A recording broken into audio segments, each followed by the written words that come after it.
இந்த வீடியோவில் நம்ம என்ன பார்க்க போறோம்னா keyword selection process, website planning and டெவலப்மெண்ட்ல இருக்க கீவேர்ட் செலெக்ஷன் ப்ராசஸை பற்றி பார்க்க போகிறோம். வெப்சைட் பிளானிங் அண்ட் டெவலப்மெண்ட்ல கீவேர்ட் செலெக்ஷன் ப்ராசஸ்ன்றது ரொம்ப முக்கியம். அந்த கீவேர்ட் செலெக்ஷனில் இருக்க முக்கியமான ஆஸ்பெக்ட்ஸை, அதாவது முக்கியமான அம்சங்களை குறித்து இதில் விரிவாக பார்க்க போகிறோம். இந்த வீடியோவில் முக்கியமாக 3 விஷயத்தை நம்ம கற்றுக்க போகிறோம். 1. What is meaning of keywords in the context of website development? 2. What are the various types of keywords? 3. What is the process and source of keyword selection? முதல்ல கீவேர்ட்னா என்னன்னு தெரிஞ்சுக்கணும். இப்போ நீங்க ஒரு சில விஷயங்களை பத்தி தெரிஞ்சுக்கணுமோ, அல்லது ஒரு சில தகவல் மட்டும் நீங்க தெரிஞ்சுக்க விரும்புறீங்க, அல்லது ஒரு ஆர்கனைசேஷனை பத்தியோ, இல்ல ஒரு பர்சனை பத்தியோ, இல்ல ஒரு குறிப்பிட்ட பிராண்டை பத்தியோ, இல்ல ஒரு சில ஸ்பெசிபிக்கான ப்ராப்ளங்களுக்கு நீங்க சொல்யூஷனை தேடியோ, இதை பத்தியெல்லாம் நம்ம தெரிஞ்சுக்க வழக்கமா எங்க போவோம்? Search engine. அது கூகுளா இருக்கலாம், இல்ல பிங்கா இருக்கலாம். இதுல நீங்க உங்க கேள்வியை பொறுத்து ஒரு வார்த்தையாவோ, இல்ல 2 வார்த்தையாவோ, இல்ல ஒரு முழு லைனாவோ டைப் பண்ணுவீங்க. இல்ல சில பேர் உங்களோட முழு கேள்வியுமே டைப் பண்ணிட்டு என்டர் கொடுப்பீங்க. அப்போ உங்க சர்ச் இன்ஜின் பேஜ்ல நீங்க என்ன டைப் பண்ணீங்களோ அது சம்பந்தமான ரிசல்ட் வரும். அது நீங்க என்ன டைப் பண்ணீங்களோ அது சம்பந்தமா இருக்கும். இத சர்ச் இன்ஜின் ரிசல்ட் பேஜ்னு வாங்க, ஷார்ட்டா SERP. நீங்க சர்ச் இன்ஜின் பார்ல என்ன டைப் பண்ணீங்களோ அத இன்டர்நெட் டெர்மினாலஜில கீவேர்டுன்னு சொல்லுவாங்க. இதை இன்னும் துல்லியமா சொல்லணும்னா, நம்ம சர்ச் இன்ஜின் பார்ல டைப் பண்ற வார்த்தையோ அல்லது வாக்கியத்தை பொறுத்து தான் நம்ம எந்த வெப்சைட்ல நம்ம தேடுற விஷயம் இருக்குன்றத சர்ச் இன்ஜின் நமக்கு காட்டும். இப்போ நான் டிஜிட்டல் போட்டோகிராஃபி கத்துக்கணும்னு ரொம்ப ஆர்வமா இருக்கேன்னு வச்சுக்கோங்க. நான் என்ன பண்ணுவேன், கூகுள் சர்ச் இன்ஜின்ல போயிட்டு டிஜிட்டல் போட்டோகிராஃபி கோர்ஸை பத்தி சர்ச் பண்ணுவேன். அதில் யூஸ் பண்ற கீவேர்ட்ஸ் ஒரு சில சொல்றேன் பாருங்க. லேர்னிங் டிஜிட்டல் போட்டோகிராஃபி, அல்லது டிஜிட்டல் போட்டோகிராஃபிக் கோர்ஸ், அல்லது டிஜிட்டல் போட்டோகிராஃபிக் கோர்ஸ் ஆன்லைன்.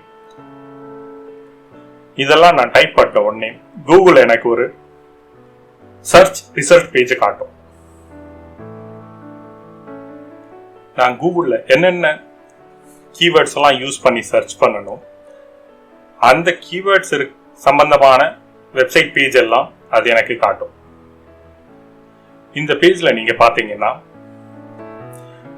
நான் என்ன சர்ச் இன்ஜின்ல போட்டு சர்ச் பண்ணணும் அதே லைன்ல இந்த சர்ச் ரிசல்ட் பேஜ்ல எல்லாமே காட்டாது. அதுக்குள்ள இருக்க ஒரு சில முக்கியமான வார்த்தைகளை மட்டும்தான் இது எடுத்து இந்த சர்ச் ரிசல்ட் பேஜ்ல காட்டியிருக்கும். ஸோ இப்போ உங்களுக்கு புரிஞ்சிருக்கும் கீவேர்டுன்றது என்னன்னு. அப்போ அந்த கீவேர்டை நம்மளோட வெப்சைட்ல எப்படி யூஸ் பண்றோம், கீவேர்டு எவ்வளவு முக்கியமானதுன்றத நீங்க இதுல கொஞ்சம் தெரிஞ்சிருப்பீங்க. அடுத்து இப்ப நம்ம என்ன பார்க்க போறோம்னா, வேரியஸ் டைப்ஸ் ஆஃப் கீவேர்ட்ஸ். 4 வகையான கீவேர்ட்ஸ் இருக்கு. அந்த 4 வகையான கீவேர்ட்ஸை பத்தி இதுல பார்ப்போம். அத ஒரு பிசினஸ் வெப்சைட் பாயிண்ட் ஆஃப் வியூல இருந்து பார்ப்போம். அந்த 4 என்னன்னா, ஃபர்ஸ்ட் பிரைமரி கீவேர்ட்ஸ், 2வது sub primary keywords, 3 secondary keyword, 4 sub secondary keyword. இதை ஒவ்வொன்றை பத்தியும் இப்ப டீட்டெயிலா பார்ப்போம். பிரைமரி கீவேர்டுன்றது நீங்க என்ன மாதிரி பிசினஸ் செய்யறீங்களோ, இல்ல உங்க பிசினஸை பத்தியான வார்த்தை, இல்ல உங்க பிசினஸ்க்கு ரொம்ப சம்பந்தப்பட்டவான வார்த்தையா இருக்கணும். எக்ஸாம்பிளுக்கு இப்ப நீங்க ஒரு மார்க்கெட்டிங் ரிசர்ச் சர்வீஸ் பண்ற ஒரு கம்பெனியா இருக்கீங்க. அப்போ அது சம்பந்தமான ஒரு சில வார்த்தைகளை நீங்க யோசிச்சு பாருங்க. எக்ஸாம்பிளுக்கு நான் ஒரு சில சொல்றேன். Marketing research agency, marketing research company, marketing research service, இந்த மாதிரி நிறைய வார்த்தைகள் இருக்கும். இந்த மாதிரி வார்த்தையெல்லாம் பார்த்தீங்கன்னா ரொம்ப ஜெனரிக்கா நார்மலா இருக்கிற வார்த்தைகளா இருக்கு. இதை மேக்சிமம் மற்ற கம்பெனிஸும் இதே மாதிரி யூஸ் பண்ணுவாங்க. ரெண்டாவது நம்ம பார்க்க போறது sub primary keyword. Sub primary கீவேர்டுன்றது பிரைமரி கீவேர்ட எக்ஸ்டெண்டட் வெர்ஷனா இருக்கும். எக்ஸ்டெண்டட் வெர்ஷன்னா பிரைமரி கீவேர்ட நீட்சியா இருக்கிறது. அது எப்படின்னா best marketing research agency, best marketing research company, best marketing research service, இந்த மாதிரி இருக்கும். அடுத்து நம்ம பார்க்க போறது செகண்டரி கீவேர்ட். செகண்டரி கீவேர்டுன்றது உங்க கம்பெனியில இருக்க ப்ராடக்டை பத்தியோ அல்லது சர்வீஸை பத்தியானது. இப்போ இந்த கீவேர்டை நீங்க ஐடென்டிஃபை பண்றதுக்கு முன்னால உங்க கம்பெனி என்னென்ன மாதிரியான ப்ராடக்டோ இல்ல சர்வீஸோ பண்றாங்கன்றத ஒரு லிஸ்ட் அவுட் பண்ணிக்கணும். அதை பொறுத்து தான் நீங்க அதுல கீவேர்ட்ஸை செலெக்ஷன் ப்ராசஸ் இருக்கும். இப்போ எக்ஸாம்பிளுக்கு நான் மார்க்கெட்டிங் ரிசர்ச் கம்பெனியை பத்தியே வச்சே பேசுறேன்.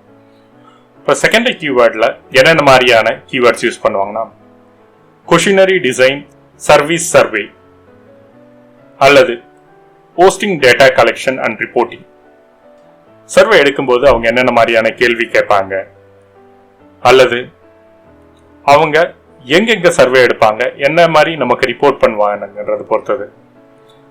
அடுத்தது சப் செகண்டரி கீவேர்ட். இந்த கீவேர்ட்ஸ் எல்லாம் சப் கேட்டகரி ஆஃப் உங்க ப்ராடக்டை பத்தியே இருக்கும். ப்ராடக்டை பத்தியோ அல்லது சர்வீஸை பத்தியோ. எக்ஸாம்பிளுக்கு quantitative data collection, qualitative data collection, survey hosting,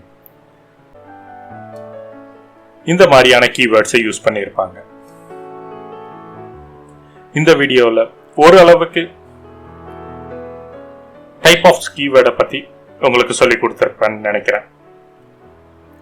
அடுத்தது நம்ம இப்போ வெப்சைட் பிளான் பண்ணி டிசைன் பண்ணும்பொழுது இந்த மாதிரி தான் கீவேர்ட் செலெக்ஷன் ப்ராசஸ் இருக்குமான்னா இல்லை. எதுக்கு இந்த 4 கேட்டகரியை நான் உங்களுக்கு கொடுத்துருக்கேன்னா நீங்கள் ஈஸியாக வெப்சைட் பிளானிங்கில் கீவேர்ட் செலெக்ஷன் ப்ராசஸை பற்றி நீங்கள் தெரிஞ்சுக்கிறதுக்காக இதை சொல்லியிருக்கேன். இப்போ நீங்கள் ஒரு சில பிஸ்னஸ் பண்ணும்பொழுது உங்களுக்கு primary and sub primary keyword மட்டும்தான் யூஸ் ஆகும். சப் கேட்டகரி ப்ராடக்டோ ப்ராசஸோ உங்களுக்கு இருக்காது. அந்த சமயத்தில் இந்த மாதிரி தான் கீவேர்டை யூஸ் பண்ணமான்றதை நீங்கள் தான் செலக்ட் பண்ணணும். நீங்கள் உங்கள் வெப்சைட்டை பொறுத்து தான் உங்களோட கீவேர்ட் செலெக்ஷன் ப்ராசஸ் இருக்கும். அடுத்த வீடியோவில் process and source of keyword selection, எப்படி நம்ம கீவேர்ட் செலெக்ஷன் பண்ணுறது, என்ன மாதிரி சோர்ஸ் எல்லாம் யூஸ் பண்ணுறதுன்றதை பற்றி அடுத்த வீடியோவில் பார்ப்போம்.